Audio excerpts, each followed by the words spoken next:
Hello and welcome to my YouTube channel. If you're regular here, you know I review many photographic, audio and video related products. Well, today we're looking at lenses for the Sony ZV-E10, or in fact any of the Sony APS-C camera bodies. These lenses will be a great companion for, but I'm particularly looking at them for the ZV-E10 because the ZV-E10 is a really compact little travel camera. I mean, it's really light, there's nothing to it, but the quality it produces is phenomenal, the photographs it produces is phenomenal, and even the video quality it produces is fantastic.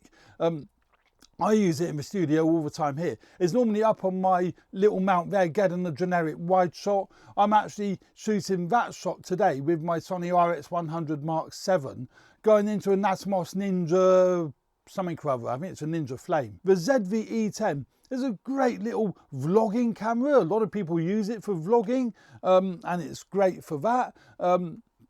And it's a great all-round compact travel camera. But I think the key with this is what lenses you use with this camera because of the size of the camera. You put big lenses on, then it becomes very front heavy and not very comfortable to walk around with, certainly because of a really, really small grip. I find my knuckles rub up against any big lenses and it becomes really uncomfortable to hold because of the size grip. You tend to, it tends to be weighing it down. So I've chosen 4, maybe 5 lenses that I think complement the ZV-E10 beautifully. I'm just going to quickly go through them here. I go through some quick sample images on my computer here. They're not in any particular order. I would strongly suggest you look at them on my Flickr page rather than looking at them on this video. That would be a much better idea because of YouTube's compression. Also, I'm only going to spin through them on here. I'm not going to go through them on any detail. You can see them in far more detail on Flickr. The first lens I'm going to look at is its kit lens, a power zoom 16-50 kit lens. Now most people poo-poo this lens, but I find it's a pretty decent lens, to be honest. If you're a professional photographer looking for high-end professional results, then no, this isn't the perfect lens. But if you're a travel photographer, you want to get some great street photographs, travel photographs, the 16-50 kit lens I think is going to fit the needs beautifully, and here it is. I've got it fitted to my ZV-E10, really, really compact, and because it is a power zoom lens, then when you turn the camera on, you can use the zoom lever on the camera body to zoom the lens in and out. Hence the reason it's called a power zoom lens. So I mean, that's fine. It's not a feature I use all the time, but it reminds you of a compact camera. That's how compact cameras work. They've got the zoom toggle where the on-off switch is. Although on the ZV-E10, the on-off switch is now on the top of the camera here. But again, for vlogging, that's quite good, although it's not quite wide enough for vlogging, I find. The 16-50 kit lens, I think, is great. It takes some really, really nice images. I leave it on the camera a lot when I'm going out and about, and it produces some really, really nice images. The colours are good, the contrast is good, sharpness is fine. So the 16-50 kit lens is a pretty decent lens. It's not going to win any awards per se, but it's a pretty decent lens. Also, one big advantage with this kit lens, it has OSS, optical steady shot. So the ZV-E10 has no in-body image stabilization. So to have it in the lens is great. It helps you get slower shutter speeds, but still get a nice sharp image. So I would choose the kit lens and leave it on the camera body a lot of times. Now, if you want something a little bit wider, certainly for vlogging, I would choose the Sony 10-18. That's a lens I use all the time on the ZV-E10 if I want that ultra wide to wide shot. Now 10-18 is about 15-30 in full frame terms. It's a nice lens, it's very lightweight, nice and compact, but again, this lens has optical steady shot, so it's got OSS built into the lens, which is great to use on the ZV-E10. The newer model, the 10-20, although it's a power zoom model, so you can use the zoom toggle on the camera body, it hasn't got image stabilization in the lens. This particular lens, because it's the older model, has got optical steady shot. So again, image quality is great on the 10-18. These images here were taken on the 10-18, and you know, it's a really, really lovely lens. Again, nice and sharp, great for your urban landscapes. It's got great contrast, great brightness, great sharpness. So yeah, a good all-round ultra wide to wide lens. So yeah, I can highly recommend the Sony 10-18 for the ZV-E10.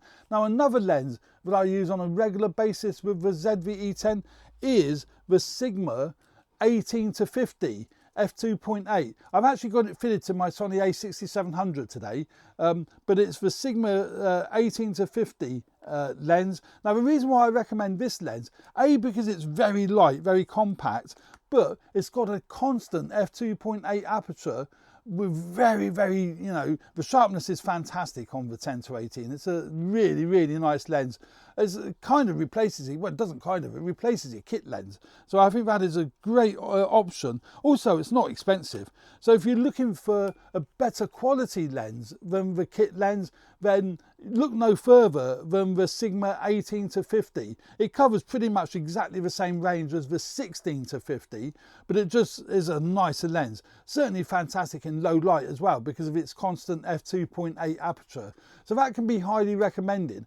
The only downside with the Sigma 18-50 when used on the ZV-E10, it has no image stabilization in the lens, unlike the kit lens does. This, as I said earlier, has got image stabilization. So you won't be able to use the really slow shutter speeds on the ZV-E10, which I've got in my hand here, that you can with the kit lens. So, but other than that, if you're happy using, you know, slightly faster shutter speeds, then the Sigma 18-50 will produce outstanding results. The Sigma 18-50 I think is a great option to use with a ZV-E10. Also, it's a very lightweight lens, so fantastic lens for that. And then we're looking at the Sony 20mm. Now it's a prime lens, it's a fixed lens, it's a really cheap lens as well. The Sony 20mm is a fantastic lens for the ZV-E10. Again, no image stabilization,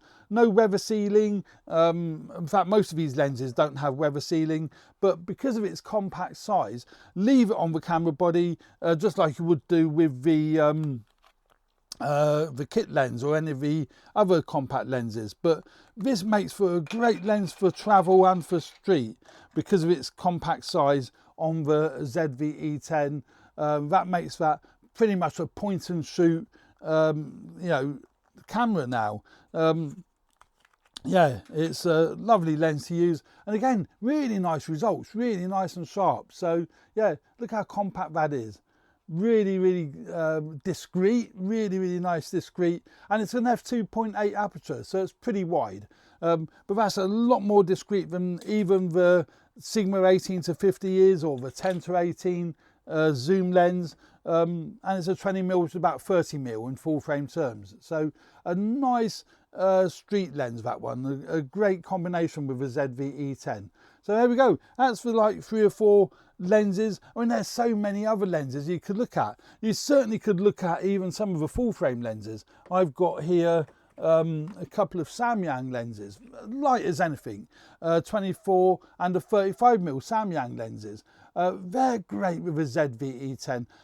They're full frame lenses, so take into account the crop mode, 1.5 crop factor, but beautiful lenses with the ZV-E10 because of their very lightweight and lovely image quality. Let's just stick one on so you can see what it looks like, you know. But I mean, that 20mm, there's nothing to it. I mean, look at that, absolutely nothing to that at all, is there? That is so compact, so tiny. The Samyang is just that little bit bigger, but still lightweight, no weather sealing, but still great on the ZV-E10. That'll produce fantastic video, fantastic stills. Just a really nice combination. That's just a few lenses I recommend for the ZV-E10, but specifically the Sony 20mm because of its sheer size and convenience, the Sony 10-18 ultra wide because it's ultra wide to ultra wide, and it's a zoom lens, so you can adjust the focal range, but it's an f4. So it's a constant f4 as well. So it's not the widest aperture as far as low light, but you know, pretty decent. So that's another recommended lens, particularly the Sigma 18 to 50, because it's got that constant f2.8 aperture but no in-body image stabilization. So they're my three favorite lenses for the ZV-E10, but as all these other lenses are great for it as well. So there we go. Hope you found that video useful. Please subscribe to my channel if you haven't already done so. Hit the like button if you like the content of these videos. That would be fantastic. We'd really appreciate that. And stay tuned for more videos relating to video photography, podcasting, so on and so forth. Cheers for now. Bye.